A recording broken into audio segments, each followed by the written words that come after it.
Hello friends, welcome to our channel concepts hunt. इस module में हम पढ़ेंगे basic concepts of thermodynamics for GATE and ESE for mechanical engineering branch. चलिए शुरू करते हैं। इस सब्जेक्ट को हमें गेट और ईएसई के लिए प्रिपेयर करने के लिए कौन कौन सी बुक्स और कौन सा मटेरियल हमें रेफर करना चाहिए। पहली बुक है वो है thermodynamics and engineering approach by Cengel's and Boles. एक कंसेप्ट्स के लिए बहुत ही अच्छी बुक है, बहुत ही आसान शब्दों में और बहुत ही अच्छे से इसमें समझाया गया है, लेकिन इसमें थोड़ा टाइम ज्यादा लग जाता है। यदि आप इसको पूरा पढ़ने की कोशिश करेंगे तो इसमें काफी ज्यादा टाइम कंज्यूम होगा आपका। एक और बुक है इंजीनियरिंग थर्मोडायनेमिक्स बाय पीके नाग। यदि आपको थ्योरी प्रिसाइज मैनर में पढ़नी है तो उसके लिए ये बुक बहुत ही बढ़िया है। थ्योरी जो है इसमें बहुत ही प्रिसाइज और न्यूमेरिकल के लिए सबसे अच्छी बुक। तो कम समय में यदि आपको थ्योरी कवर करनी है और अच्छे न्यूमेरिकल लगाने हैं तो उसके लिए ये बुक ठीक है। और कंसेप्ट समझने के लिए यदि आपको अच्छे से समझना है तो उसके लिए सेंजल एंड बोल्स की थर्मोडायनेमिक्स की किताब अच्छी। इसके अलावा आपको प्रीवियस ईयर की क्वेश्चंस जो है गेट और ईएसई के वो भी आपको लगाने हैं। इतना इंजीनियरिंग थर्मोडायनेमिक्स के लिए सफिशिएंट है और इतने से हमारा गेट और ईएसई में काम बन जाता है। डायनेमिक्स के लेक्चर में एक कोशिश करेंगे कि हम इस बुक से भी और इस बुक का भी मटेरियल हम आपको दे पाए, और भी कई और बुक से भी हम कुछ मटेरियल को रेफर करेंगे। ठीक है, तो हम सारा आपको जो है वो जो नॉलेज है वो सभी जगह से आपको कलेक्ट करके देंगे और गेट और ईएसई के लिए ही स्पेशली फोकस रखेंगे। अब देखते हैं कौन कौन से टॉपिक्स इंजीनियरिंग थर्मोडायनेमिक्स के अंदर है। Basic concepts and zeroth law, इसमें ऑब्जेक्टिव क्वेश्चन ही पूछे जाएंगे। फर्स्ट लॉ ऑफ थर्मोडायनेमिक्स में ऑब्जेक्टिव भी क्वेश्चन आएंगे और सब्जेक्टिव भी क्वेश्चन आ सकते हैं। Second law of thermodynamics objective and subjective, ये हम बात कर रहे हैं सब्जेक्टिव जो है ईएसई। कंसेप्ट्स ऑफ एंट्रोपी, उससे ऑब्जेक्टिव और सब्जेक्टिव दोनों टाइप क्वेश्चन आ सकते हैं। अवेलेबल अनअवेलेबल एनर्जी से ऑब्जेक्टिव क्वेश्चन, प्योर सब्सटेंस से objective question, mixture of gases से objective question, thermodynamic relation objective question आएंगे केवल गेट। ठीक है, तो हमें कोई भी कॉम्पिटिटिव एग्जाम के लिए यदि तैयारी करनी है तो हमें ये जरूर ध्यान रखना है कि कौन सी चीजें नहीं पढ़नी है, जो नहीं पढ़नी है वो जरूर हमें याद रखनी है।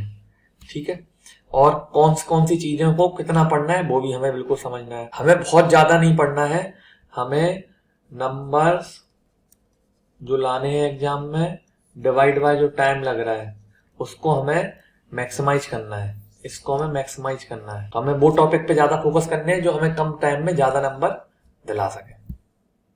ठीक है, तो अब हमारा जो मॉड्यूल का पहला पार्ट है वो है basic concept of thermodynamics part 1। इसमें हम सिस्टम, सराउंडिंग, बाउंड्री, फिर टाइप ऑफ सिस्टम के बारे में बात करेंगे, कुछ सिस्टम पे क्वेश्चन भी करेंगे। उसके बाद माइक्रोस्कोपिक वर्सेस मैक्रोस्कोपिक अप्रोच देखेंगे, कंटिन्यूम अप्रोच भी देखेंगे, थर्मोडायनेमिक्स प्रॉपर्टीज जैसे एक्सटेंसिव और इंटेंसिव जो प्रॉपर्टी हैं उनकी बात करेंगे, फिर क्वेश्चन करेंगे, थर्मोडायनेमिक इक्विलिब्रियम की बात करेंगे, फिर स्टेट प्रोसेस पाथ भी देखेंगे, स्टेट पोस्टुलेट को देखेंगे, क्वासी स्टैटिक प्रोसेस को भी समझेंगे और साइक्लिक प्रोसेस को भी समझेंगे। तो सबसे पहले इस पार्ट 1 को शुरुआत करने के पहले हम ये समझ लेते हैं कि थर्मोडायनेमिक्स है क्या, थर्मोडायनेमिक्स कौन सा सब्जेक्ट होता है। तो थर्मोडायनेमिक्स का यदि आप वर्ड को देखोगे तो ये थर्म प्लस डायनेमिक्स, इन दो वर्ड से मिलके बना हुआ है। थर्म का मतलब होता है हीट, डायनेमिक्स का मतलब होता है मोशन, और हम बोल सकते हैं पावर। तो हीट से पावर, ऐसा प्रिमिटिव डेज में ऐसा था कि हम हीट से पावर निकालते थे या हीट से हम वर्क एक्सट्रैक्ट करते थे, तो उस वजह से इसका नाम थर्मोडायनेमिक्स रखा गया होगा। लेकिन nowadays thermodynamics is science of energy. So thermodynamics is a branch of science which deals with energy. So in thermodynamics we will see all the area where energy transfer is taking place or energy transformation is being, so whether energy is converting from one form to another or whether energy going from somewhere. So this is energy transfer and this is energy transformation. अब हम इसके बाद देखते हैं thermodynamics के applications कहाँ कहाँ है। तो थर्मोडायनेमिक्स के यदि आप एप्लीकेशन देखो तो आपके थर्मोडायनेमिक्स के एप्लीकेशन जो है वो हर जगह है। Thermodynamics application is everywhere.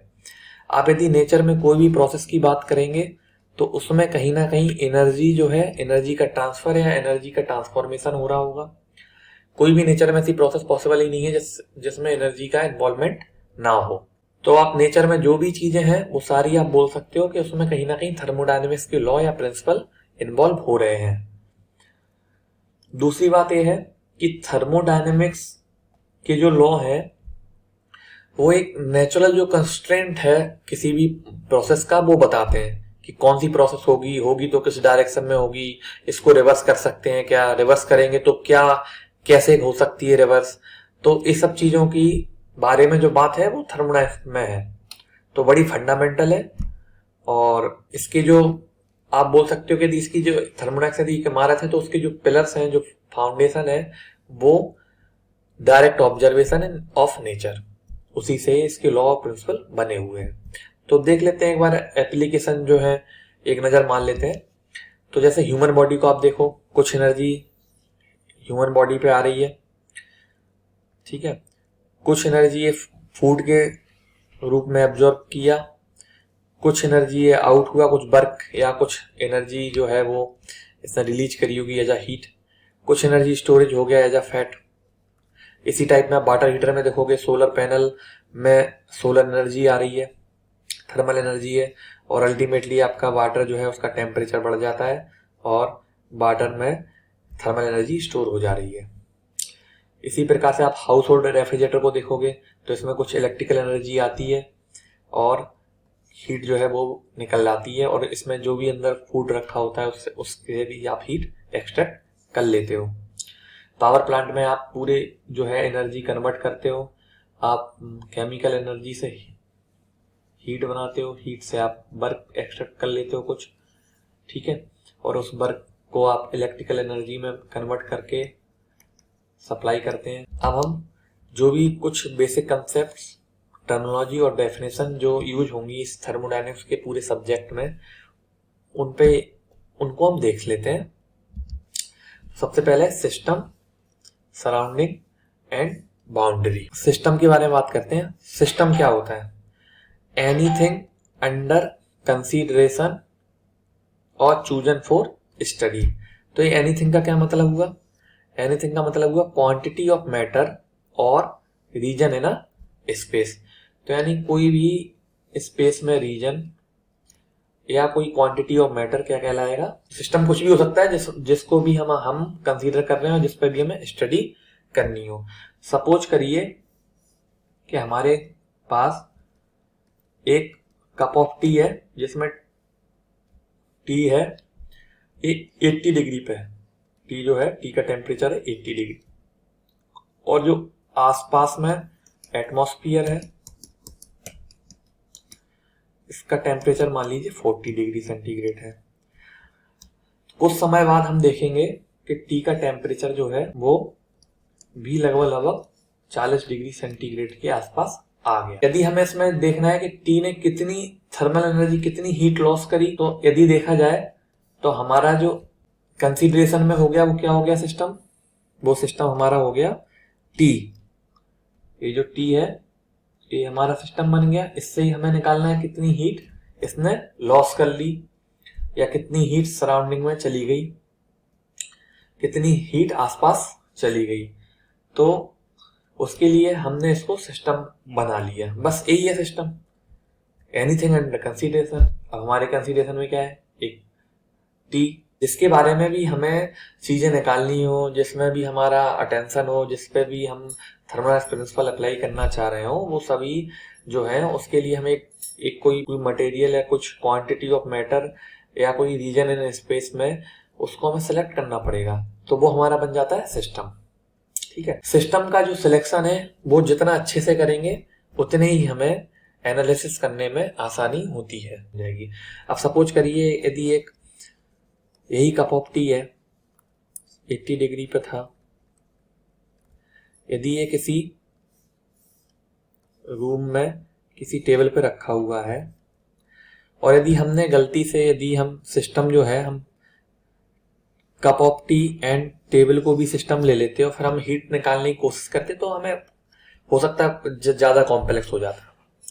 ठीक है, तो हमेशा याद रखना है कि सिस्टम जो है वो हमेशा ऐसा सेलेक्ट करना है जिससे हमारा जो एनालिसिस है वो आसान हो जाए। तो अब आगे देखते हैं सराउंडिंग। तो सराउंडिंग क्या होता है, anything external to the system. तो सिस्टम जो हमने लिया था, कोई भी हमने सपोज करो ये सिस्टम है हमारा, तो इसके बाहर जो कुछ भी है, इसके बाहर जो कुछ भी है वो सारा क्या बन जाएगा, सराउंडिंग। इसमें हमें एक ध्यान रखना है कि जो सराउंडिंग और सिस्टम जो इंटरेक्ट कर रहा हो उसको हमें सराउंडिंग में बोलना है।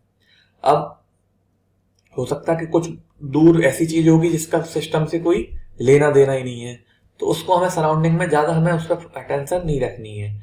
यह हम बोले तो इमीडिएट सराउंडिंग पे हमारा अटेंशन जो है रहेगा, मतलब जहां तक जो सिस्टम से इंटरेक्शन है उस पे जहां तक इफेक्ट आएगा वो हो जाएगा आपका इमीडिएट सराउंडिंग। नेक्स्ट बाउंड्री देखते हैं। बाउंड्री क्या होता है, सेपरेट्स सिस्टम फ्रॉम सराउंडिंग।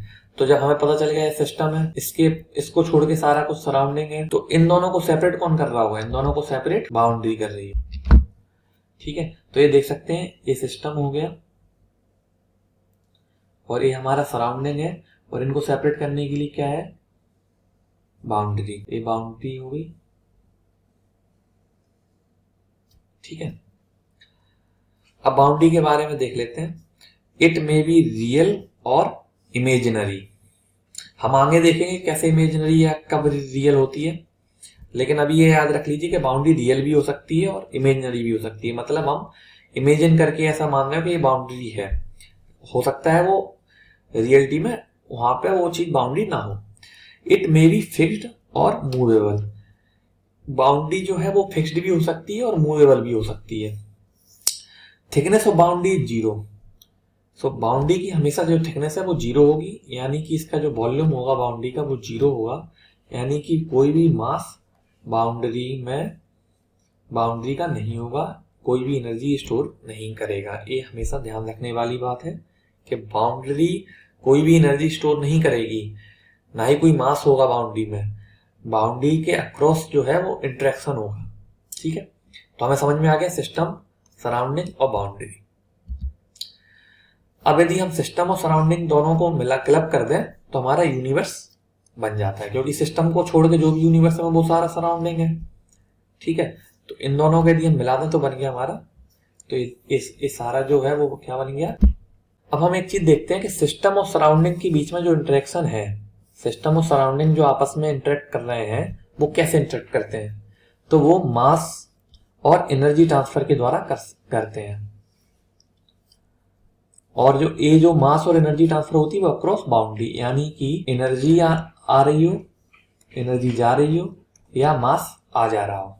ठीक है, इस तरीके से सिस्टम और सराउंडिंग के बीच में इंटरेक्शन होगा। जितने भी इंटरेक्शन है सबको हम इन दो कैटेगरी में बोल सकते हैं कि एनर्जी या मास का ट्रांसफर जो है वो ही सिस्टम और सराउंडिंग का इंटरेक्शन हो रहा होगा। ठीक है, और ये जो सारा इंटरेक्शन होगा वो बाउंड्री के अक्रॉस होगा। ठीक है, अब हम देखते हैं सिस्टम के टाइप्स इसी इंटरेक्शन के बेसिस पे।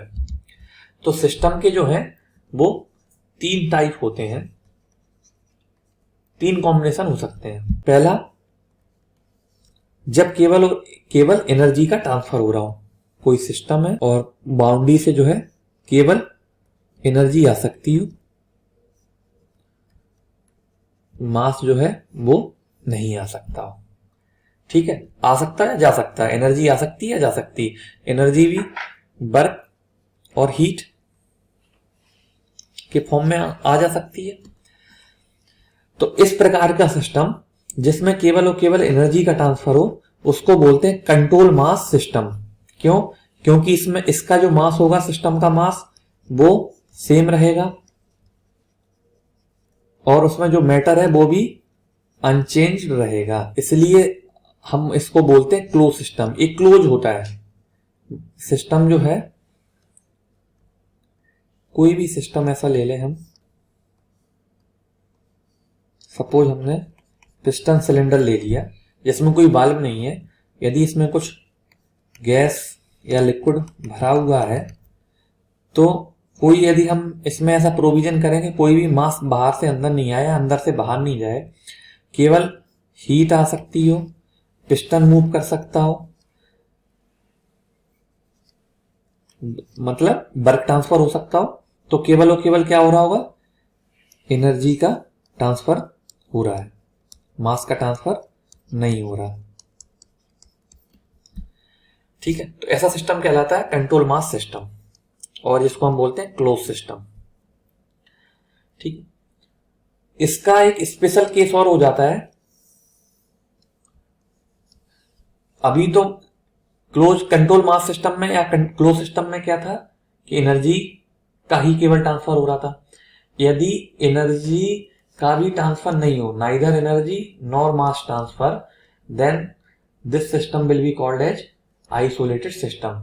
आइसोलेट ही हो गया है पूरा, यानी कोई भी सिस्टम ऐसा है जिसमें एनर्जी का आना जाना मना हो और जिसमें मास का आना जाना मना हो, तो ऐसा सिस्टम बन गया आइसोलेटेड सिस्टम। अब यदि एनर्जी भी आ रही हो और मास भी, दोनों का ट्रांसफर हो रहा हो और जा रही हो, तो ऐसा सिस्टम कहलाता है ओपन सिस्टम। ओपन है और इसमें क्या होता है कि अधिकांश टाइम हम कंट्रोल वॉल्यूम लेते हैं, कोई एक रीजन ले लेते हैं स्पेस में, कोई ऐसा रीजन हो गया स्पेस में जिसमें मास इन हो रहा हो, मास आउट हो रहा, एनर्जी आ रही हो, एनर्जी जा रही हो, तो इस टाइप का जो सिस्टम कहलाएगा वो कहलाएगा ओपन सिस्टम वॉल्यूम। ठीक है, अभी और इसको आगे देखते हैं, आगे देखेंगे, इनके एग्जाम्पल भी देखेंगे और इनको थोड़ा और समझेंगे। लेकिन अभी समझ लेते हैं कि जो कंट्रोल मास सिस्टम है या क्लोज सिस्टम है उसमें केवल और केवल एनर्जी का ही ट्रांसफर हो रहा होगा, केवल और केवल ओनली एनर्जी का ट्रांसफर। और जो ओपन सिस्टम है उसमें एनर्जी और मास दोनों का ट्रांसफर। और जो आइसोलेटेड सिस्टम है उसमें एनर्जी का भी ट्रांसफर नहीं हो रहा होगा, मास का भी ट्रांसफर नहीं हो रहा होगा। ठीक है, तो कंट्रोल मास का एक जो हमने एग्जांपल लिया था अभी, piston cylinder arrangement without any बाल्व, तो इसमें देखिए मास नहीं आ रहा है और एनर्जी आ सकती है। ठीक है, तो इसका मास कांस्टेंट रहेगा और इसको बोलेंगे क्लोज सिस्टम। ठीक है, इसमें क्या है, पिस्टन ऊपर नीचे जा सकता है तो वर्क का ट्रांसफर हो सकता है, कुछ हीट आ भी सकती है, यानी एनर्जी का ट्रांसफर हम देख सकते हैं कि हो सकता है। यदि हम कंट्रोल वॉल्यूम में देखें या ओपन सिस्टम में देखें, अभी हमने बात किसकी करी थी? क्लोज सिस्टम की। क्लोज सिस्टम का ये एग्जांपल, अब वही एग्जांपल है उसमें, लेकिन हमने क्या लगा दिए? बाल्व। बाल्व लगा दिए माने मास को हम अलाउ कर रहे हैं अंदर और बाहर जाने के लिए। ठीक है, और ये पिस्टन भी मूव कर सकता है तो वर्क का ट्रांसफर भी होगा, और हीट रे रिजेक्ट कर सकता है, हीट ले भी सकता है, तो एनर्जी का भी ट्रांसफर हो रहा है और मास का भी ट्रांसफर हो रहा है। आइसोलेटेड सिस्टम में यदि आप देखोगे तो एक थर्मस जो बोतल होती है, आप उसको देखोगे तो यदि इसमें परफेक्ट इंसुलेशन है, परफेक्ट इंसुलेशन, तो क्या होगा, कोई भी हीट बाहर नहीं जा पाएगी। यदि परफेक्ट इंसुलेशन हो गया, thermal insulation, perfect thermal insulation हो गया, कोई मास भी बाहर नहीं आ सकता यदि ये क्लोज्ड है, ठीक है, मास का भी ट्रांसफर नहीं होने देगा। और कोई और वर्क हो सकता है क्या इसमें? नहीं। बोतल जो है वो लगभग यदि हम रिजिड कंसीडर कर लें, ठीक है, तो इसमें कोई मूवेबल पार्ट है ही नहीं, कोई मूवेबल पार्ट नहीं है, तो वर्क का भी ट्रांसफर नहीं होगा। तो यानी कि ये हम बोल सकते हैं कि थर्मस, जो थर्मस फ्लास्क है उसमें एनर्जी का भी ट्रांसफर नहीं हो रहा और मास का भी नहीं हो रहा है, इसलिए आइसोलेटेड सिस्टम बन गया। ठीक है, अब हम देखते हैं, एग्जाम्पल देख लेते हैं क्लोज सिस्टम के। प्रेशर कुकर, यदि आप प्रेशर कुकर को देखो, तरीके से प्रेशर कुकर है, तो इसमें यदि आप देखोगे कि जब तक इसका जो सेफ्टी वाल्व बंद है, सेफ्टी वाल्व बंद है, तो फिर इससे कोई मास आउट नहीं होगा। ठीक है, इसमें क्या है, हीट आ रही है अंदर, कोई वर्क का तो कोई सवाल ही नहीं है क्योंकि मूवेबल पार्ट है नहीं, तो इसमें हम बोल सकते हैं कि एनर्जी का ट्रांसफर हो रहा है, मास का नहीं हो रहा है, तो प्रेशर कुकर क्लोज सिस्टम है। पिस्टन सिलेंडर विदाउट वाल्व हमने बात कर ही ली। रेफ्रिजरेटर को भी आप देखोगे तो आप देखोगे कि उसमें कोई मास का ट्रांसफर नहीं है, केवल एनर्जी आती है, इलेक्ट्रिकल एनर्जी आती है और हीट उससे बाहर रिजेक्ट होती है। क्लोज लंच बॉक्स या बोतल, आप नॉर्मल जो बोतल है, आप पानी की बोतल देखोगे, कोई यदि इंसुलेशन परफेक्ट नहीं है तो, ठीक है, तो हीट बाहर जा सकती है, हीट बाहर अंदर आ सकती है, तो ये हमारा क्लोज सिस्टम बन जाएगा। ठीक है, ये एग्जाम्पल हो गए हमारे क्लोज सिस्टम के। अब आगे एग्जाम्पल कंट्रोल वॉल्यूम के देखने के पहले कुछ और ओपन सिस्टम की डायग्राम देख लेते हैं। तो ये देखिए, जैसे हम बात कर रहे थे पिस्टन में कुछ अंदर आने का व्यवस्था है कि कुछ मास अंदर आ जाए या बाहर निकल जाए इससे। तो अभी हम जो बात कर रहे थे ना, बाउंड्री मूविंग है, फिक्स्ड है, तो वो देखते हैं। देखिए, पिस्टन में ऐसा पोर्शन है, पिस्टन सिलेंडर में ऐसा पोर्शन है जहां पे जो बाउंड्री है वो जहां जैसी की तैसी है। ये देखिए बाउंड्री जैसी की तैसी है ना, ये चीज, लेकिन कुछ पोर्शन में मूविंग है, जैसे ये boundary, boundary mean surface, so this surface. यदि ये पिस्टन ऊपर चला गया, ये पिस्टन यहां पे आ गया, तो ये जो बाउंड्री है वो कहां आ गई, ये आ गई बाउंड्री, तो ये बाउंड्री क्या हो गई, मूवेबल। ठीक है, फिक्स की जगह मूवेबल हो गई। ठीक है, तो ये भी हमारा एक किसका एग्जाम्पल है, ओपन सिस्टम का, मास आ रहा है। ठीक, अब एक और क्वेश्चन है कि यदि केवल मास अकेला आ रहा हो, एनर्जी नहीं आ रही हो अलग से, तो क्या वो ओपन सिस्टम कहलाएगा या नहीं, केवल मास ओनली, तो वो भी देख लेते हैं। अब एक नोजल कंसीडर कर लो, यदि सपोज करो यहां पे कोई हीट हम नहीं आने दे रहे हैं, ठीक है, कोई वर्क भी ट्रांसफर नहीं हो रहा है, केवल कुछ फ्लूइड अंदर आ रहा है और कुछ फ्लूइड बाहर जा रहा है, तो ये ओपन सिस्टम होगा कि नहीं होगा? बिल्कुल होगा ओपन सिस्टम, क्योंकि कोई भी यदि मास आता है, मास यदि इनपुट हो रहा है, तो मास में कुछ ना कुछ उसकी इंटरनल एनर्जी जरूर होती है, उसकी फ्लो एनर्जी होगी, उसके पास कुछ काइनेटिक एनर्जी होगी, तो बहुत सारे ऐसे एनर्जी के जो फॉर्म होते हैं जो मास मैटर में होते ही होते हैं। तो हमेशा इसलिए एनर्जी इनपुट तो अपने आप हो ही जाएगा, एनर्जी ट्रांसफर तो अपने आप आ ही जाएगा। तो इस नोजल में देखो, ये क्या है, ये आप देख सकते हो रियल बाउंड्री, ये चारों तरफ जो है रियल बाउंड्री है ऐसे, ठीक है, ये वाला जो ये बाउंड्री रियल बाउंड्री है,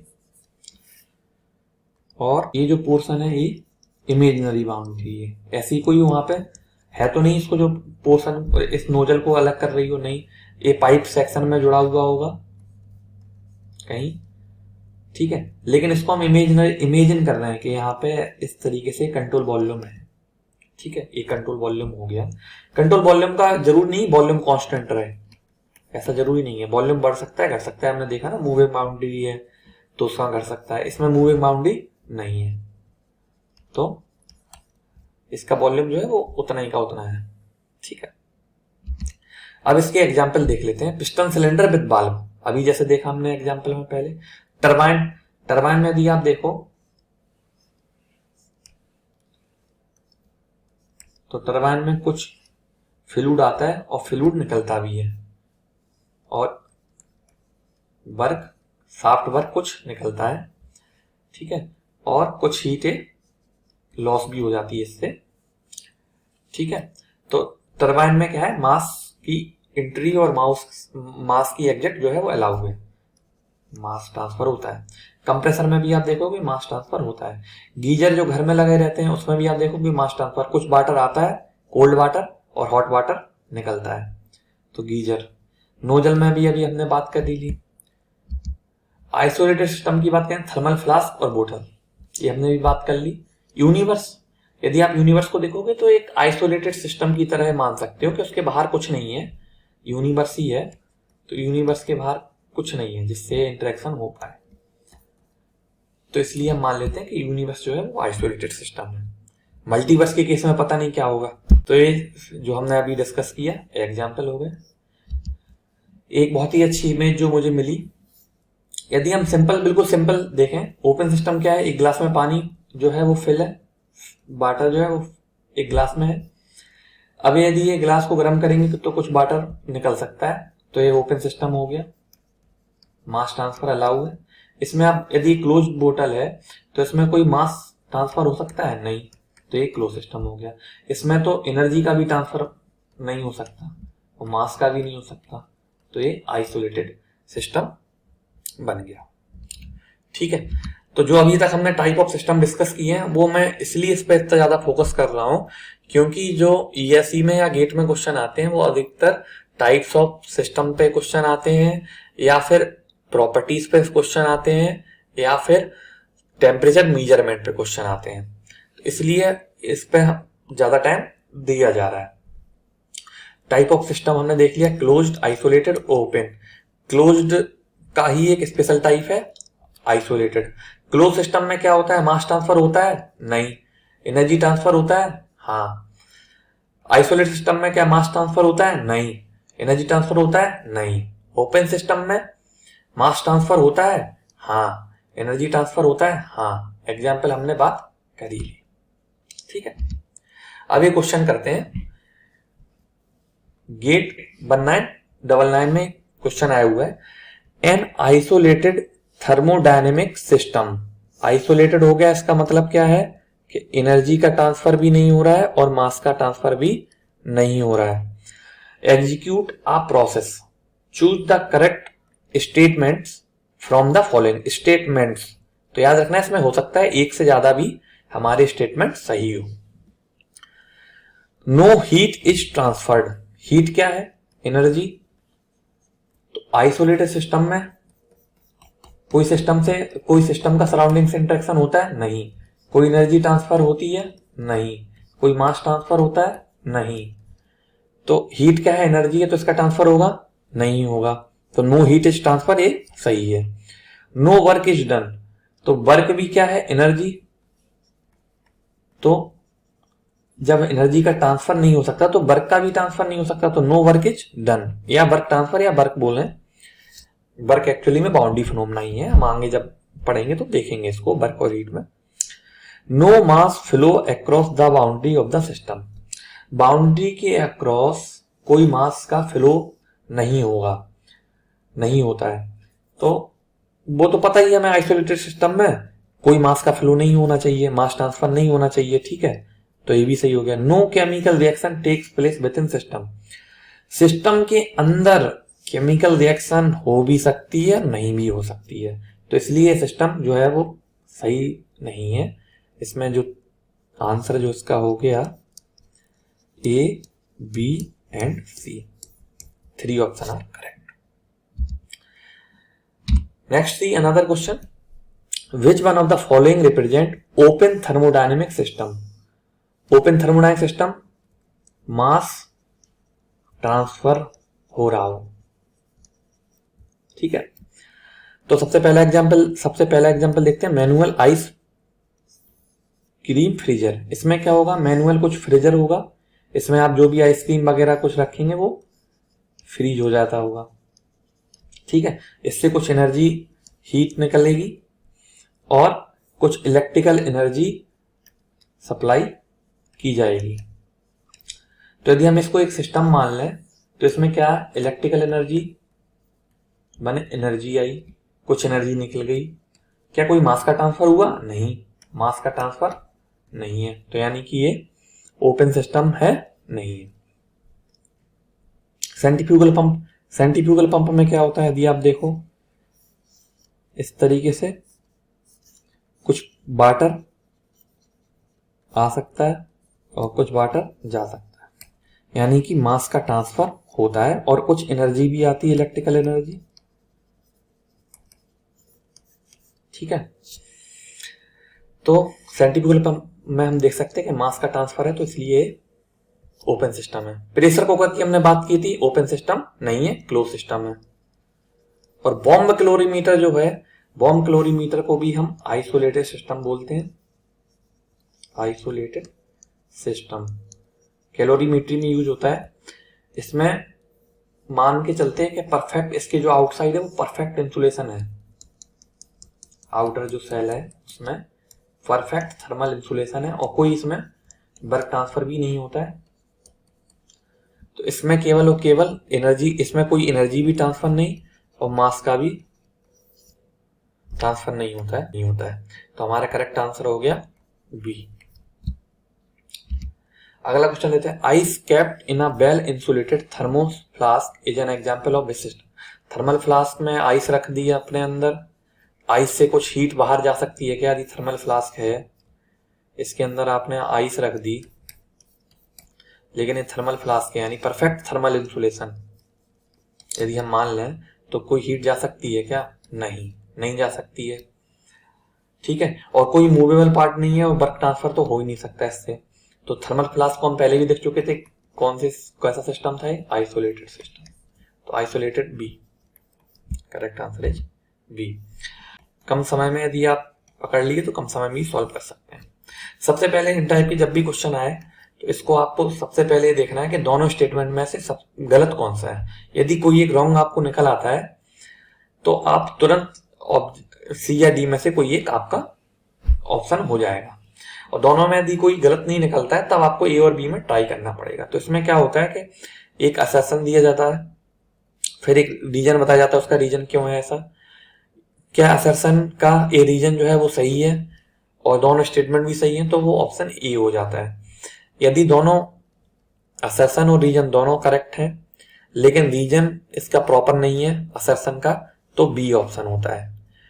ठीक है, और यदि कोई असर्शन ट्रू है रीजन फॉल्स है तो सी, और असर्शन फॉल्स है रीजन ट्रू है तो।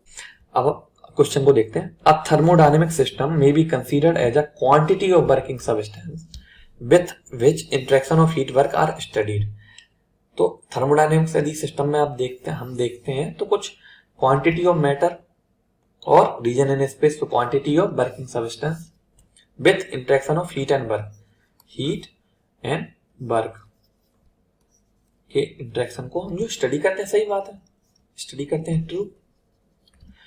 Energy in form of work and heat are mutually convertible. तो एनर्जी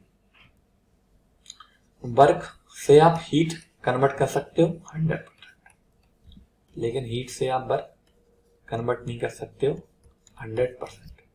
ठीक है, तो ये स्टेटमेंट रॉन्ग है। तो ये थर्मोडायनेमिक्स के आप सेकंड लॉ में देखेंगे। कभी कभी कुछ क्वेश्चन ऐसे होते हैं कि जो 2-3 टॉपिक पे मिला के बना सकते हैं, तो वो ये जो है वो इस टॉपिक का भी क्वेश्चन है और ये सेकंड लॉ का भी क्वेश्चन है। ठीक है, तो ये रॉन्ग हो गया माने फॉल्स हो गया, तो ऑप्शन कौन सा हो गया? सी, ए इज ट्रू, असर्शन ट्रू है और रीजन फॉल्स है। अब ये मैचिंग वाले क्वेश्चन है, इसमें हमें लिस्ट दी गई है, लिस्ट 1 और लिस्ट 2। तो लिस्ट 2 में, लिस्ट 1 में जो भी हमें स्टेटमेंट है और लिस्ट 2 से हमें मिलाने हैं करेक्ट आंसर, और फिर हमें इसमें से कोड में से ढूंढना है। सबसे पहला है A, interchange of matter is not possible in A. Interchange of matter किसमें नहीं होता है? जिसमें मैटर आई ना या मैटर जाए ना, यानी कि जिसमें मास ट्रांसफर ना हो, जो मास का ट्रांसफर है ना हो, तो वो किसमें होता है? क्लोज सिस्टम में। तो इसका आंसर क्या होगा? Closed system 3। ठीक है, ये 3। अब बचे हमारे पास बी या डी। बी और डी में चेंज किसमें अंतर है? इसमें। ठीक है, डी का तो आंसर 2 है, यानी the quantity of matter under consideration in thermodynamics is called as system. So इसका तो आंसर इससे भी पता चल रहा है और वैसे भी हम देख लिया। Any process in which the system returns to its original condition और स्टेट इज कॉल्ड। अभी हमने इस चीज को देखा नहीं, इस पोर्शन को अभी समझा नहीं है, इसको बाद में समझेंगे, लेकिन इसको हम साइकिल बोलते हैं। तो जो साइकिल है वो उसकी corresponding 4। Interchange of matter is possible in किसमें? मास ट्रांसफर हो सकता है। मास ट्रांसफर होगा तभी तो मैटर आया, मैटर गया, तो क्या हो गया? मैटर का इंटरचेंज हो सकता है, तो इसलिए ओपन सिस्टम में पॉसिबल है। तो इसका आंसर क्या हो गया? ओपन का 1।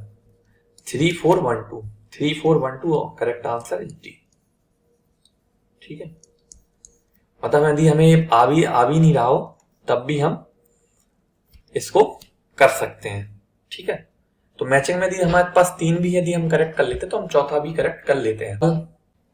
अब हम देखते हैं माइक्रोस्कोपिक और मैक्रोस्कोपिक अप्रोच। मैटर किससे बना होता है? पार्टिकल से। कौन से पार्टिकल? मॉलिक्यूल्स और एटम से। तो जो प्रॉपर्टी होती है मैटर की, तो प्रॉपर्टी ऑफ मैटर है जो, वो किससे अफेक्ट होती है? इनके बिहेवियर से, behaviour of these particle, these molecules और एटम। ठीक है, तो यदि अब हम देखेंगे कि माइक्रोस्कोपिक अप्रोच में behaviour of each individual particle is consider. तो माइक्रोस्कोपिक अप्रोच में क्या होगा कि सपोज कोई भी सिस्टम में इंडिविजुअल जो पार्टिकल है उनका क्या बिहेवियर है, उन सबको हम कंसीडर करेंगे, और इन सभी के इफेक्ट को यदि हम कंसीडर करते हैं तो वो जो है वो कहलाती है हमारी माइक्रोस्कोपिक अप्रोच। ठीक है, थर्मोडायनेमिक्स को यदि हम इस अप्रोच से देखते हैं तो वो थर्मोडायनेमिक्स कहलाती है स्टैटिस्टिकल थर्मोडायनेमिक्स। ठीक है, जब हम इन इंडिविजुअल पार्टिकल को कंसीडर नहीं करते इनका बिहेवियर, तो वो अप्रोच कहलाती है मैक्रोस्कोपिक अप्रोच। इसकी जगह क्या करते हैं? टाइम एवरेज लेते हैं, time average effect of these particle is considered. अब जैसे हम यदि टेम्परेचर को देखें तो टेम्परेचर क्या है? Kinetic energy at molecular level. और यदि हम प्रेशर को देखें, प्रेशर क्या है? Time average molecular momentum transfer पर। अब यदि हम बॉल पे देख रहे हैं तो एट बॉल, और जो भी हमने इंस्ट्रूमेंट लगा रखा है उससे उस पे कितना हमारा मॉलिक्यूल जो है मोमेंटम उनका ट्रांसफर हुआ, वो चीज है प्रेशर। तो एक्चुअली में प्रेशर की डेफिनेशन में से क्या है? Force per unit area, perpendicular force per unit area, surface पे जो लग रहा है कंप्रेसिव, या मतलब जो उसको सरफेस को कंप्रेसिव एक्शन में करने की कोशिश कर रहा है। ये क्या है? मैक्रोस्कोपिक अप्रोच से डेफिनेशन है। और ये क्या है? माइक्रोस्कोपिक अप्रोच से डेफिनेशन है। माइक्रोस्कोपिक अप्रोच क्या है? जो आप ऑब्जर्व कर ले रहे हैं, जो भी नेचर में हो रहा है उसको आप ऑब्जर्व कर रहे हैं। और जब आप इंडिविजुअल पार्टिकल को आप देखते हैं, उनके इफेक्ट को कंसीडर करते हैं, तो और उनसे जो भी आप एम्पेरिकल डेफिनेशन या एम्पेरिकल फॉर्मूले देते हैं, तो वो सभी जो है वो मैक्रोस्कोपिक से मैच होने चाहिए।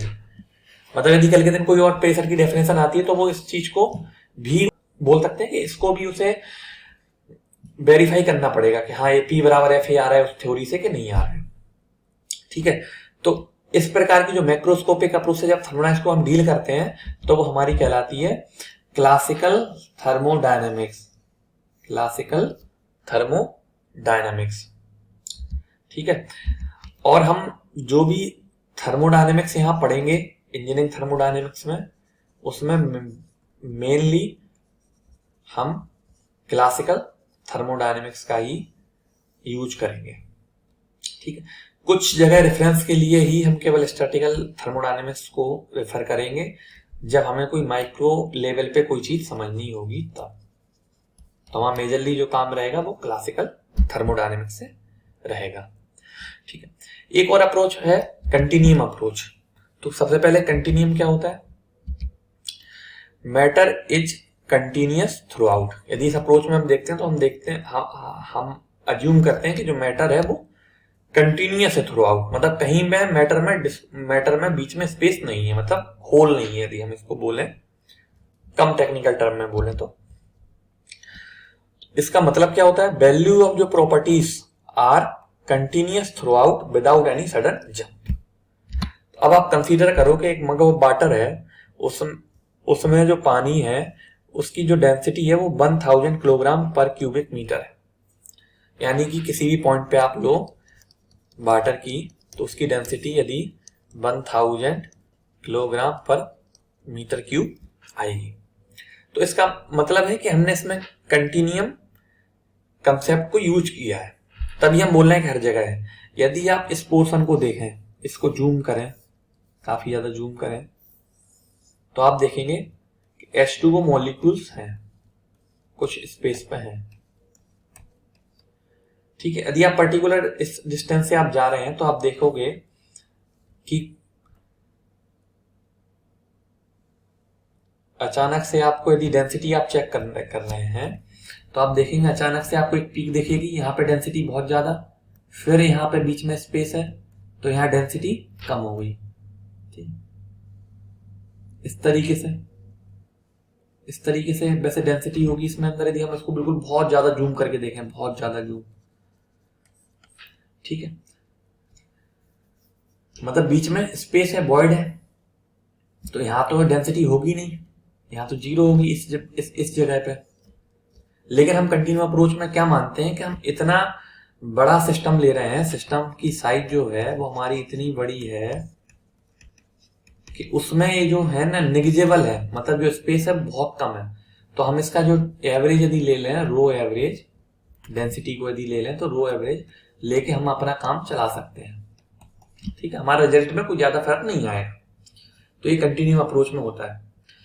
यदि हम ऐसा नहीं लेंगे तो क्या होगा कि हमारी जो प्रॉपर्टीज हैं वो सडन जंप होगा, उनमें सडन जंप होगा, तो उनको हम सिंपल मैनर में हम सिस्टम का एनालिसिस नहीं कर पाएंगे और हमें कॉम्प्लेक्स एनालिसिस करना पड़ेगा। ठीक है, तो हमने अभी देखा कंटिन्यू अप्रोच के बारे में। अब लेकिन यदि हमने अभी जो माना था कि सिस्टम की साइज काफी बड़ी है, साइज है वो सफिशिएंटली लार्ज इनफ कि जो इसका मॉलिक्यूल का मीन फ्री पाथ है उसके कंपेरिजन में बहुत ज्यादा। लेकिन यदि कभी ऐसा हो जाए कि सिस्टम की साइज जो है वो ठीक ठाक हो, लेकिन जो मीन फ्री पाथ बहुत ज्यादा बढ़ जाए, ठीक है ना, तो फिर उस केस में हमें इस अप्रोच को हम नहीं यूज कर सकते। उस केस में हम कंटिन्यूम अप्रोच को यूज नहीं कर पाएंगे जब मीन फ्री पाथ कंपेरेबल हो जाए सिस्टम की कैरेक्टरिस्टिक लेंथ के। सपोज सिस्टम की जो लेंथ है एक L और मीन फ्री पाथ लैम्डा है, तो यदि कंपेरेबल हो गए दोनों तो फिर हम कंटिन्यू अप्रोच नहीं लगा पाएंगे।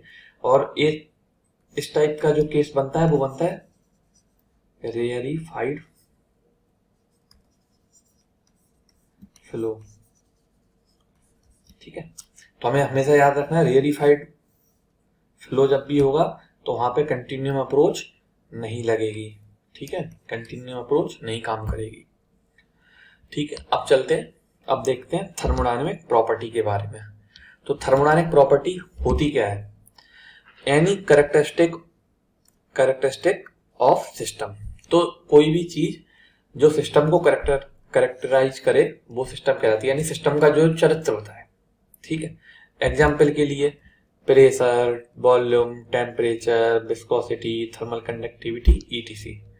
तो यदि हमारा कोई सिस्टम था, ठीक है, तो उसके बारे में बताने के लिए प्रेशर कितना है, ठीक है, इसका वॉल्यूम कितना है, इसका टेम्परेचर कितना है, इसमें इसकी विस्कोसिटी कितनी है इस मटेरियल की, थर्मल कंडक्टिविटी, ईटीसी, बहुत सारी ऐसी चीजें हो सकती हैं जो प्रॉपर्टी में आ सकती हैं। तो कोई भी चीज जो सिस्टम की कैरेक्टरिस्टिक बताएगी वो प्रॉपर्टी कहलाएगी। जो प्रॉपर्टी होंगे वो प्रॉपर्टी जो भी होंगी वो पॉइंट फंक्शन होंगी। पॉइंट फंक्शन मीन्स होंगी कि वो पर्टिकुलर किस स्टेट पे सिस्टम है, स्टेट पे सिस्टम है उस पे ही डिपेंड करेगा, इस पे डिपेंड नहीं करेगा कि किस पास से हम गए हैं। ठीक है, जैसे हम यदि देखें एक पॉइंट S1 है, एक पॉइंट S2 है, यदि इनके बीच में हमें डिस्प्लेसमेंट निकालना है तो इनकी शॉर्टेस्ट डिस्टेंस हो गई। लेकिन यदि हमें डिस्टेंस देखना है तो हम किस पास से गए वो मैटर करता है, इस पास से गए कि इस पास से गए कि इस पास से गए, दोनों सबसे डिस्टेंस अलग अलग आएगी। तो ठीक ऐसी ही बात है कि पॉइंट फंक्शन का मतलब हुआ इस पॉइंट से इस पॉइंट के बीच में क्या डिस्प्लेसमेंट है, आपको उसमें पाथ की कोई जरूरत नहीं है, केवल पॉइंट से बता दोगे आप। तो ऐसे ही है प्रॉपर्टी जो है वो पॉइंट फंक्शन होते हैं, यानी एग्जैक्ट डिफरेंशियल का मतलब होता है कि आप उनका साइक्लिक इंटीग्रल करोगे इस प्रॉपर्टी का तो वो 0 होगा, क्योंकि वो पॉइंट पे डिपेंड कर रही है। यदि वो पॉइंट वापस आप साइक्लिक यदि हम देखें, साइक्लिक का मतलब क्या होता है, घूम फिर के वापस वहीं आ गए, तो टोटल घूम फिर के यदि आप वहीं आ गए तो यदि प्रॉपर्टी पॉइंट फंक्शन है तो उसकी वैल्यू जो है डिफरेंशियल की 0 आएगी, डिफरेंशियल इंटीग्रल की जो वैल्यू है वो 0 आएगी। ठीक है, थर्मोडायनेमिक प्रॉपर्टीज दो पार्ट में हम बांटते हैं, एक होती है एक्सटेंसिव प्रॉपर्टी और दूसरी होती है इंटेंसिव प्रॉपर्टी। एक्सटेंसिव प्रॉपर्टी क्या होती है, जो वो प्रॉपर्टी जो किसके मास पे, सिस्टम के मास पे या सिस्टम के एक्सटेंट पे डिपेंड करती हैं। माने कि यदि सिस्टम बड़ा है तो फिर उसकी एक्सटेंसिव प्रॉपर्टी की वैल्यू ज्यादा होगी, सिस्टम छोटा है तो प्रॉपर्टी की वैल्यू कम होगी। ठीक है, एग्जाम्पल के लिए volume, mass, all types of energy, thermal capacity, ईटीसीज। इंटेंसिव प्रॉपर्टी में देखेंगे तो independent of extent of system, इस पे डिपेंड नहीं करती कि सिस्टम की क्या साइज है या सिस्टम का मास कितना है। सिस्टम का जो मास है उस पे डिपेंड नहीं करती है, यानी मास 2 गुना हो, 4 गुना हो, 5 गुना हो, लेकिन इंटेंसिव प्रॉपर्टी की वैल्यू सेम रहेगी। ठीक है, अब इनका एग्जांपल देख लेते हैं। Pressure, temperature, density, viscosity, thermal conductivity. अब हम इनके बीच में डिफरेंशिएट कैसे करेंगे कि कौन सी प्रॉपर्टी इंटेंसिव है, कौन सी एक्सटेंसिव है, ये हमारा जानना बहुत जरूरी है, इसलिए हम इसको अच्छे से समझेंगे। तो इसको यदि आपको डिसाइड करना है कि whether any property extensive property और इंटेंसिव प्रॉपर्टी, उसके लिए आप क्या करिए, उसके लिए सपोज करिए जैसे सिस्टम है, इस सिस्टम को आप मान लीजिए कि बहुत छोटे छोटे सब सिस्टम्स हैं, इसमें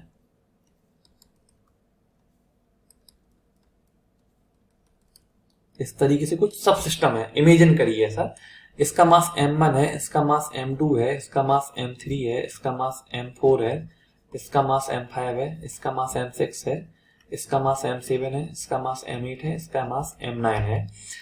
तो यदि हम पूरे सिस्टम का मास बोले तो क्या आएगा हमारा मास, m1 plus m2 up to m9, यानी कि सभी मास, छोटे जो सब सिस्टम के मास हैं, सब सिस्टम के मास, उन सबको हमें एडअप करना पड़ेगा।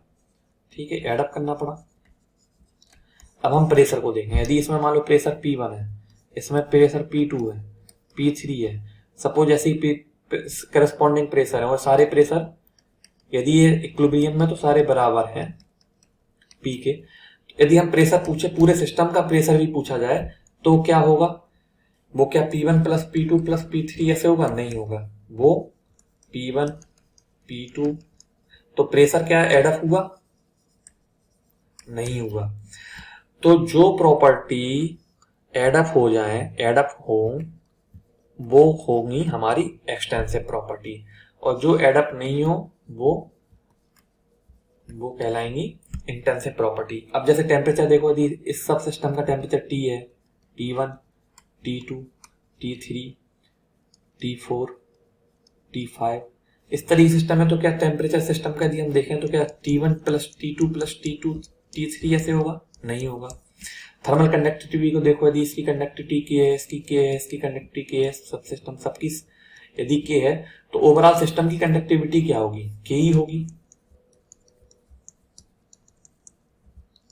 ठीक है, तो क्या थर्मल कंडक्टिविटी एडअप हुई? नहीं। प्रेशर एडअप हुआ? नहीं। टेम्परेचर एडअप हुआ? नहीं।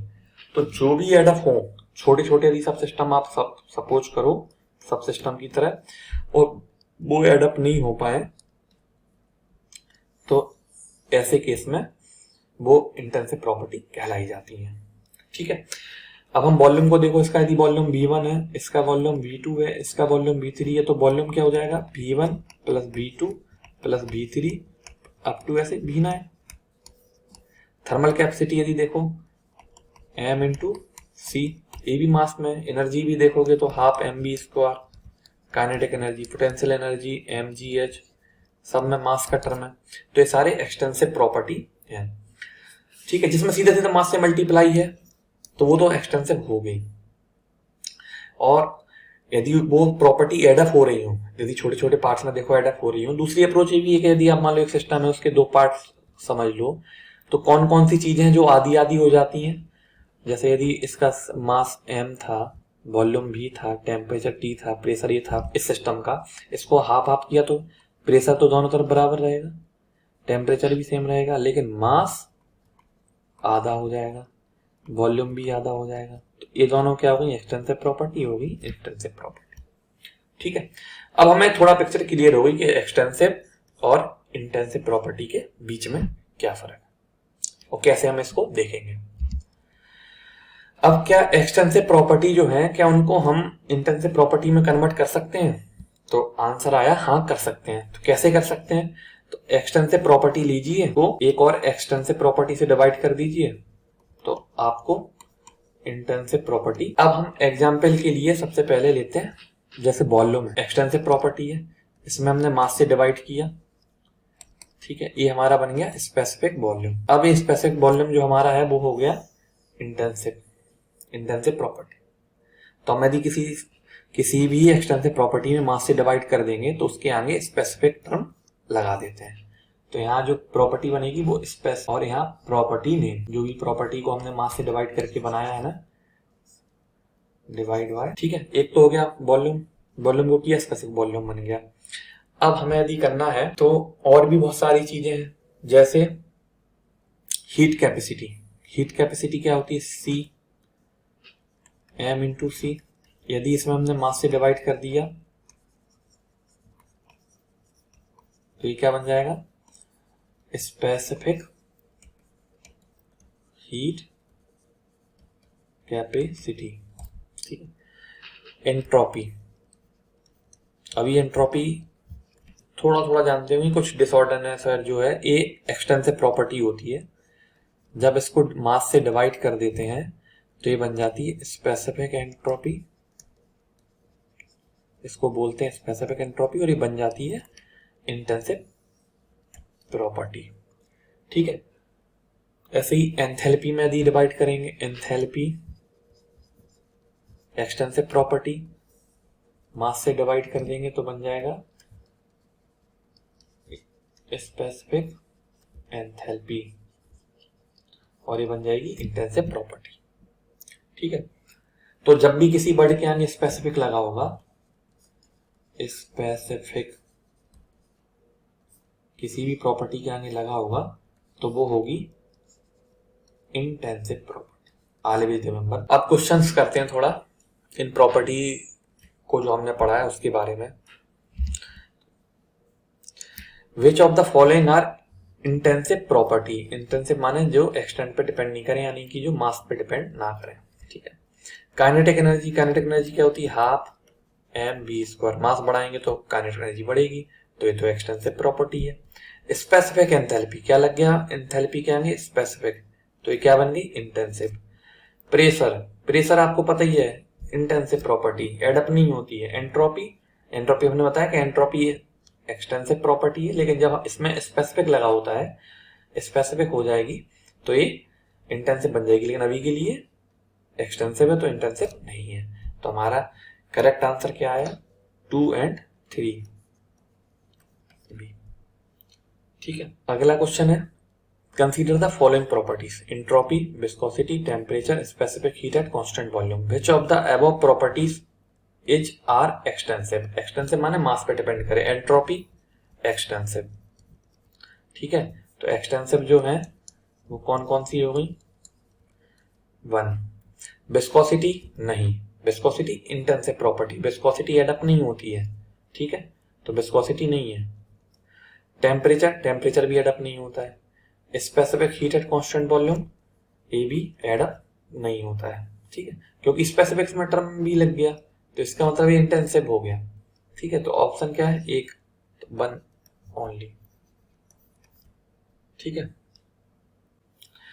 The following are the examples of some intensive and extensive properties.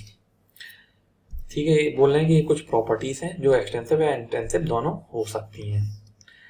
Which one of the following sets give the correct combination of extensive property? और तो हम भी लिख ले रहे हैं एक्सटेंसिव और इंटेंसिव।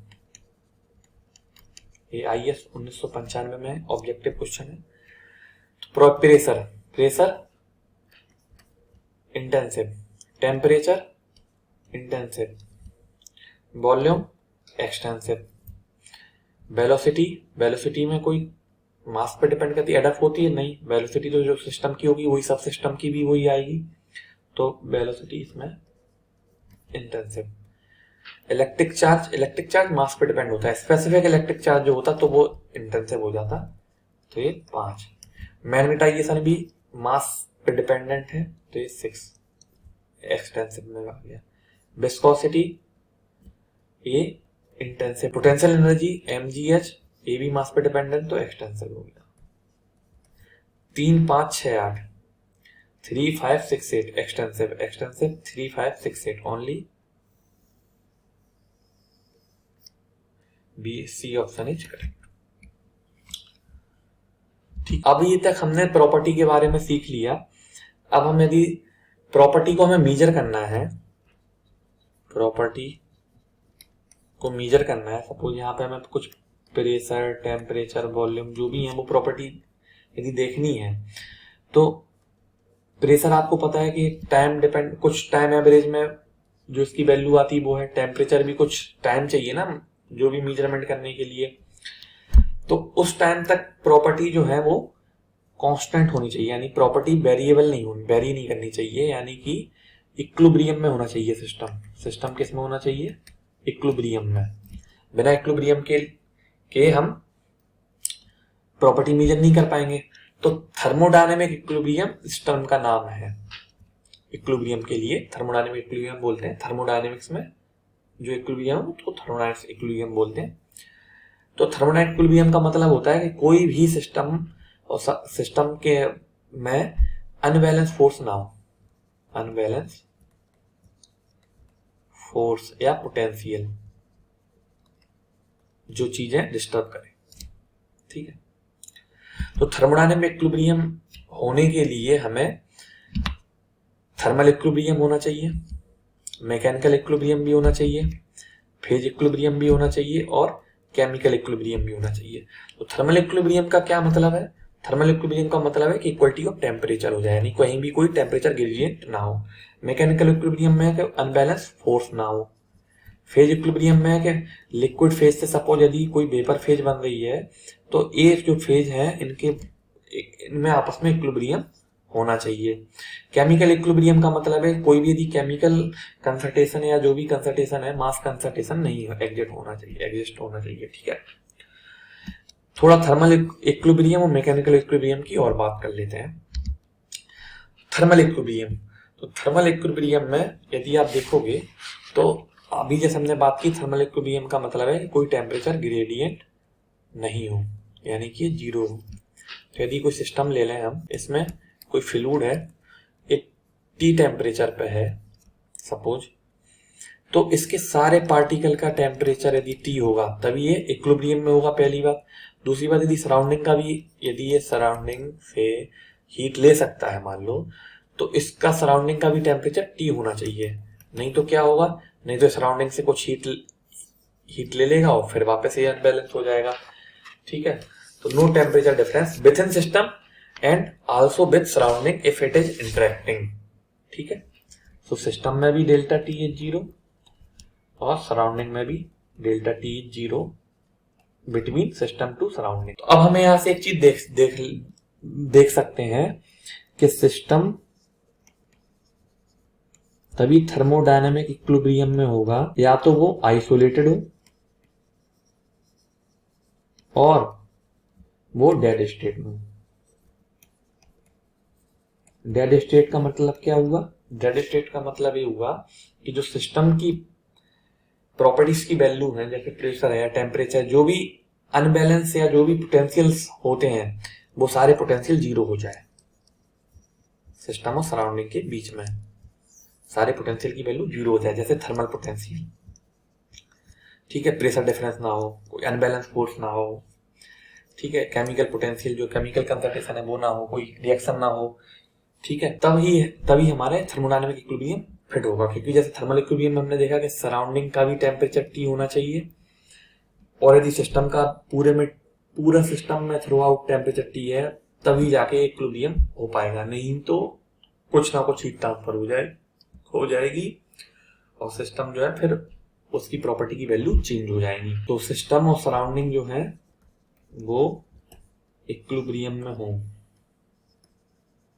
ठीक है, तभी हो।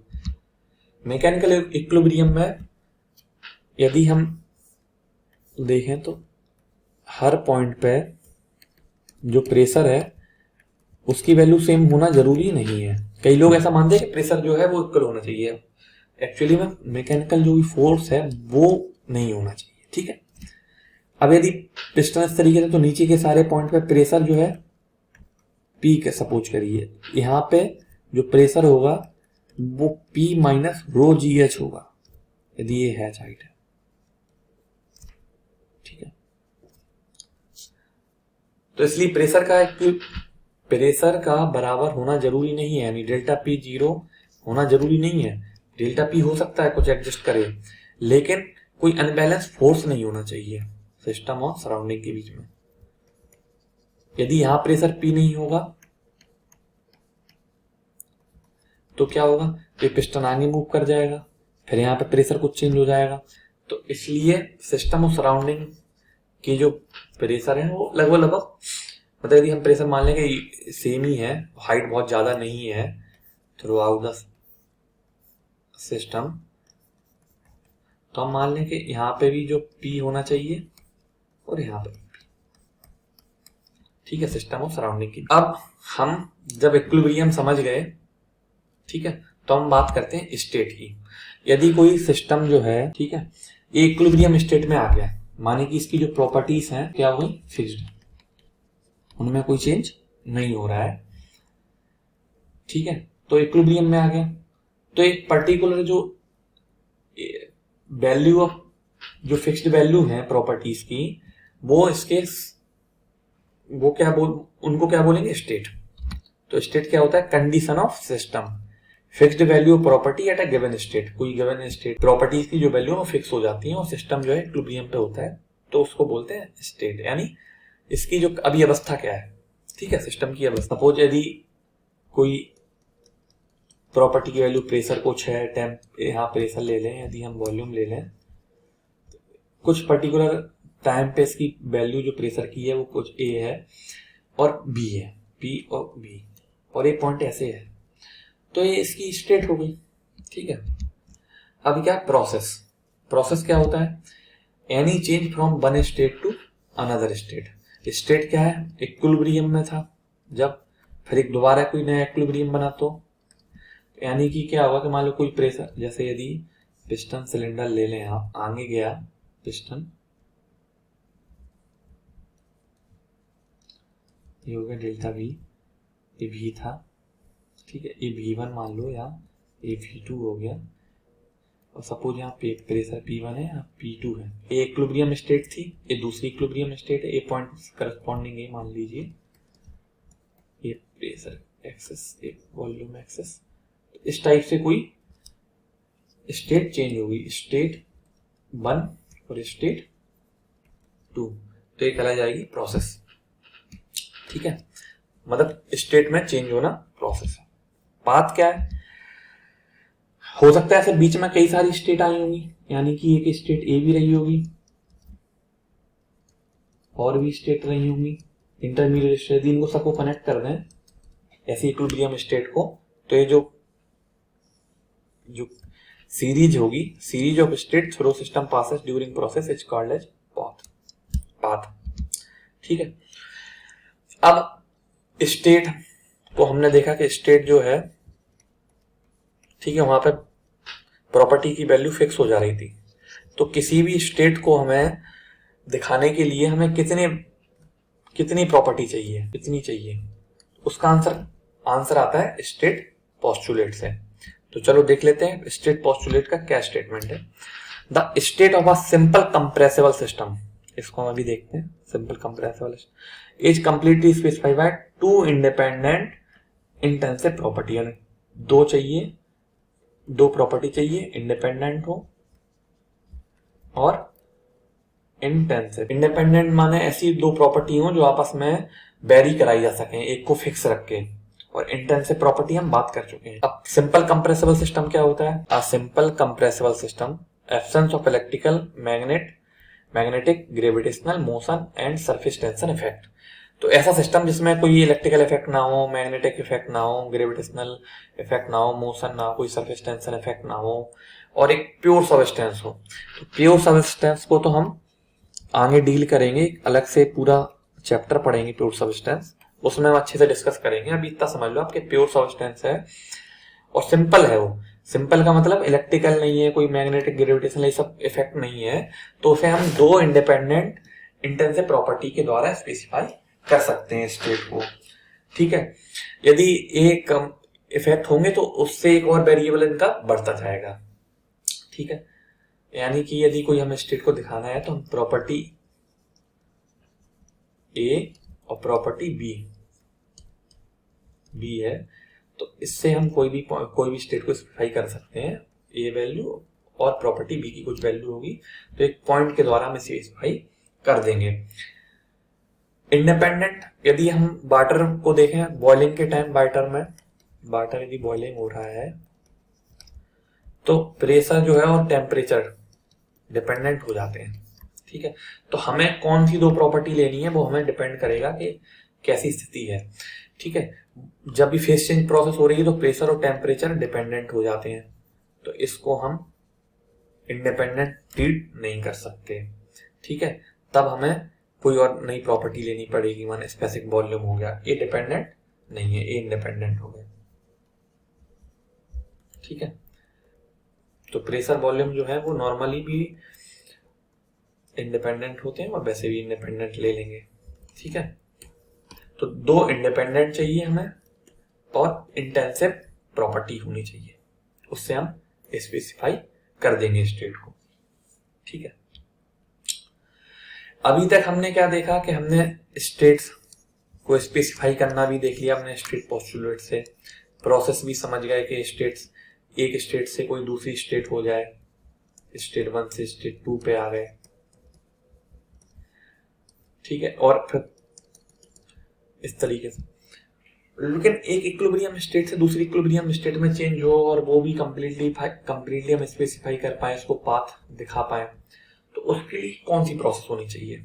तो उसका जवाब आया क्वासी स्टैटिक या क्वासी इक्विलिब्रियम प्रोसेस से। ठीक है, तो क्वासी स्टैटिक प्रोसेस का मतलब क्या होता है? यदि सारी state, all states always remain infinitesimally close to each other, close to previous state. यदि मान लीजिए कोई स्टेट A1 है, प्रॉपर्टी A और प्रॉपर्टी B, यदि हम इसको प्रेशर मान लें, इसको वॉल्यूम मान लें, तो यहां से और यहां तक यदि 1 से 2 ए स्टेट चेंज हुई है, प्रोसेस हुई है, तो इसके 1 के पास में जस्ट एक और इक्विलिब्रियम पोजीशन आई होगी, उसके पास में जस्ट एक और स्टेट होगी, इसके पास में एक और स्टेट, एक और स्टेट, एक और स्टेट, एक और स्टेट, ऐसे ही सब इनफिनाइट सिमली क्लोज। यानी कि यदि आप इनको ड्रॉ करो तो ये ड्रॉ कर दोगे आप एक कर्व से या लाइन से, जो भी होगा, तो क्वासी का मतलब होता है लगभग, ऑलमोस्ट, और स्टैटिक का मतलब होता है रुका हुआ, कोई चीज रुकी हुई। तो ऑलमोस्ट स्टैटिक जैसा लगेगा आपको कि एक कुछ चेंज ही नहीं हुआ इसमें, बिल्कुल स्मॉल स्मॉल अमाउंट का चेंज होगा। ठीक है, तो इस टाइप की जो प्रोसेस होगी वो कहलाएगी क्वासी स्टैटिक प्रोसेस या क्वासी इक्विलिब्रियम। मतलब हमेशा इक्विलिब्रियम में रहेगी और इक्विलिब्रियम से जस्ट थोड़ा सा डिसबैलेंस होगा और वो अपने आप ही इक्विलिब्रियम में वापस आ जाएगा। तो इस टाइप से जो प्रोसेस होगी वो क्वासी स्टैटिक प्रोसेस होगी। ठीक है, ये देखिए, जैसे सपोज करो ये पिस्टन है और सिलेंडर अरेंजमेंट है इस तरीके से। इसमें पिस्टन पे बहुत सारे बेट रखे हुए हैं, छोटे छोटे बेट रखे हुए हैं, बहुत छोटे छोटे बेट रखे हुए हैं। ये इनिशियल स्टेट है और ये फाइनल स्टेट है। ठीक है, पहले वॉल्यूम कुछ होगा, इसके वॉल्यूम V1, V इनिशियल और V फाइनल। ठीक है, अब हमने क्या किया कि यदि हम इस प्रोसेस में सारे बेट एक साथ उठा लेते तो ये क्या होता, इनिशियल और फाइनल। इसके बीच का हमें पाथ पता नहीं, पाथ अननोन। ठीक है, ये यहां से पिस्टन जो है वो यहां पर पहुंच जाता।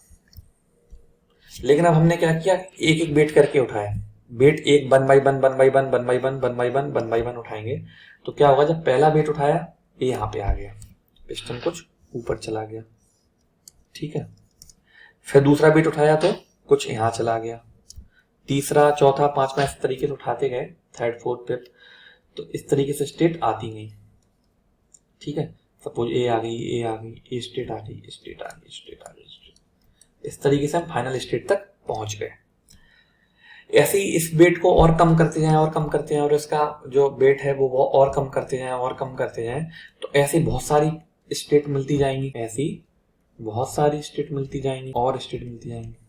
तो इस तरीके से क्वासी स्टैटिक प्रोसेस जो है प्रैक्टिकल आप। ठीक है, अब ये देखिए, इस तरीके से दी, मान लीजिए एक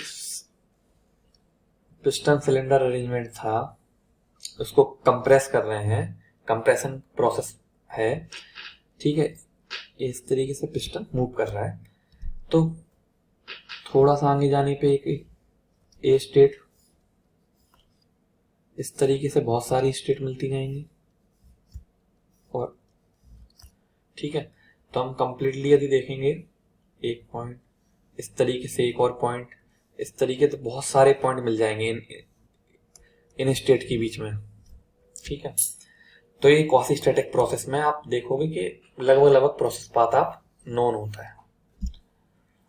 नॉन क्वासी स्टैटिक प्रोसेस में यहां से यदि हमने पिस्टन को कंप्रेस करके सीधा यहां ले गए तो हमें यहाँ पे इनिशियल स्टेट पता है और फाइनल स्टेट पता है, बीच में हमें नहीं पता है कैसे गया होगा। तो क्वासी स्टैटिक प्रोसेस इंजीनियर के लिए बहुत इंपॉर्टेंट प्रोसेस है, क्योंकि ये हमें कंप्लीटली स्पेसिफाई करते हैं पाथ। ठीक है, और भी आप जब देखोगे तो पता चलेगा कि जो क्वासी स्टैटिक प्रोसेस है वो मैक्सिमम वर्क प्रोड्यूस करता है, और यदि कोई वर्क कंज्यूमिंग ऑपरेशन है या प्रोसेस है तो उसमें मिनिमम वर्क इसको चाहिए होता है, क्योंकि हमेशा इक्विलिब्रियम में रहता है। और एनालिसिस आप जो करते हो जो भी है वो आइडियलाइज केस में ही कर पाते हैं अपन एनालिसिस। ठीक है, फिर उसको प्रैक्टिकल सिनारियो में उसको अप्लाई करते हैं और जो भी एरर है उसको एडअप करके।